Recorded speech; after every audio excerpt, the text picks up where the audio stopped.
नमस्कार दोस्तों। सन 1919 में बीकानेर की गलियों में एक लड़का अपनी बुआ से भुजिया बनाना सीखता है और उसे 2 पैसों से बेचना शुरू कर देता है। जी हाँ दोस्तों, ये कहानी है हल्दीराम ब्रांड की।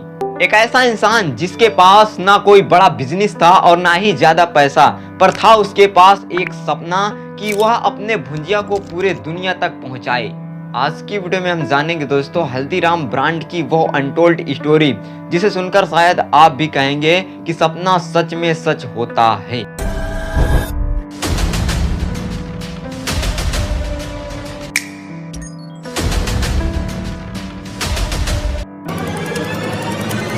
तो चलिए हर बार की तरह शुरू से शुरू करते हैं। हल्दीराम का जन्म राजस्थान में 1908 को बीकानेर की गलियों में एक साधारण परिवार में हुआ था। उनके ग्रैंडफादर भुजिया बाजार में भुजिया बेचा करते थे। हल्दीराम को बचपन से ही भुजिया में बहुत ज्यादा इंटरेस्ट था। ये 12 साल की उम्र में बहुत मेहनत करके अच्छे से भुजिया बनाना सीख गए थे और अपने ग्रैंडफादर की मदद भी करने लगे थे। ये अपने ग्रैंडफादर के साथ भुजिया बेचकर कुछ पैसे कमा कर उससे सेटिस्फाइड नहीं थे। ये अपने बिजनेस को और बड़ा बनाना चाहते थे। हल्दीराम जो भुजिया बनाया करते थे वो बेसन से बना करती थी, लेकिन राजस्थान के लोगों को मोठ की दाल बहुत पसंद। वह सिंपली बेसन और मोठ की दाल को कंबाइंड करके एक नई भुजिया तैयार किया। ये भुजिया लोगों को बहुत अच्छी लगी, लेकिन अभी भी वो यहाँ नहीं रुके। उन्होंने रियलाइज किया कि उनकी भुजिया मोटी और सॉफ्ट है, लेकिन ये इसे थिन और क्रिस्पी बना दें तो कस्टमर उसे और पसंद करेगा। लेकिन उसके लिए चाहिए था एक पतला मिक्स मेकर। उन्होंने परफेक्ट पतला मिक्स मेकर बनवाया। कुछ दिनों की मेहनत के बाद उन्होंने थिन एंड क्रिस्पी भुजिया तैयार किया।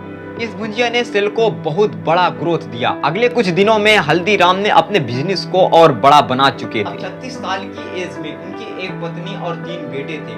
गरीबी से उठकर आए हुए हल्दीराम का सब कुछ अच्छे से चल रहा था, लेकिन सन 1944 में उनके घर के लेडीज के बीच रिलेशन बदलने लगी। लड़ाई इतनी बढ़ चुकी थी कि फाइनली हल्दीराम को अपना घर छोड़ना पड़ा। लेकिन प्रॉब्लम ये थी कि उन्हें बिजनेस से भी अलग कर दिया गया था और उसे उसमें फूटी कौड़ी तक नहीं। अब इनके पास कुछ नहीं था, न रहने के लिए घर, न खाने के लिए भोजन और न ही बिजनेस करने के लिए कोई पैसे। एक दिन हल्दीराम काम की तलाश पर रोड पर टहल रहा था, तभी उसे पीछे से कोई नाम लेकर उसका पुकारता। वो कोई और बल्कि हल्दीराम का बचपन का मित्र। हल्दीराम ने उसे अपनी सिचुएशन के बारे में सब कुछ बता दिया। 1 साल पहले हल्दीराम ने अपने इस मित्र को 200 रुपए देकर उसकी मदद की। उसने हल्दीराम का यह एहसान अभी तक नहीं भूला था।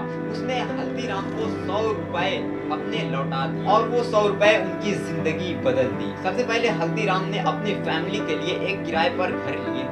उनकी पत्नी बहुत अच्छी मूंग दाल बनाती थी, जो कि वहाँ के लोगों को बहुत पसंद थी। कुछ बचे हुए पैसों से उन्होंने मूंग दाल बनाने के लिए कुछ मसाले वगैरह खरीदे। फिर ये मूंग दाल की बिजनेस चालू किए। धीरे धीरे ये मूंग दाल के साथ अपनी भुजिया भी बेचना चालू कर दिए। धंधा बहुत अच्छा चलने लगा।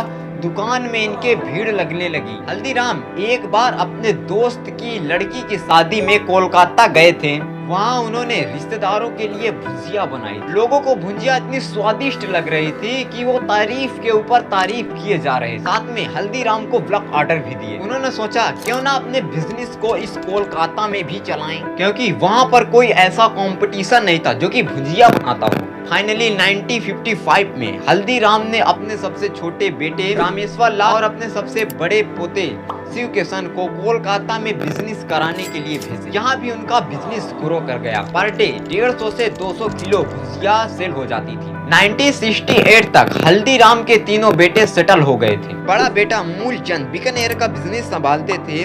सती दास ने फैमिली से अलग होकर इंडिपेंडेंट शॉप्स खोल लिए और रामेश्वर लाल कोलकाता का बिजनेस चलाते थे। हल्दीराम के सबसे बड़े पोते शिव किशन ने 1968 में नागपुर में एक हल्दीराम की ब्रांच खोलने का फैसला किया। 1971 तक हल्दीराम के नागपुर में 2 आउटलेट खुल गए। इसके अलावा उन्होंने एक स्वीट रेस्टोरेंट बिजनेस खोला। अभी भी इनके माइंड में बिजनेस को और बड़े लेवल तक ले जाने का आइडिया चल रहा था।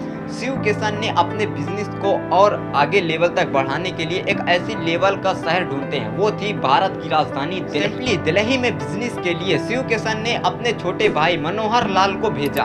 फिर उन्होंने वहां जगह खरीदा और बिजनेस चालू कर दिया। आज यहाँ तक पहुँच पाए। तो दोस्तों कैसे लगी हल्दीराम की अनटोल्ड स्टोरी? अच्छी लगी हो तो प्लीज़ इस वीडियो को लाइक कर दो और चैनल पर नए हैं तो प्लीज़ इस चैनल को सब्सक्राइब कर लो। मेरी और वीडियो देखने के लिए यहाँ पर क्लिक करें। मैं मिलूंगा आपसे नेक्स्ट वीडियो में नेक्स्ट टॉपिक के साथ। तब तक के लिए जय हिंद।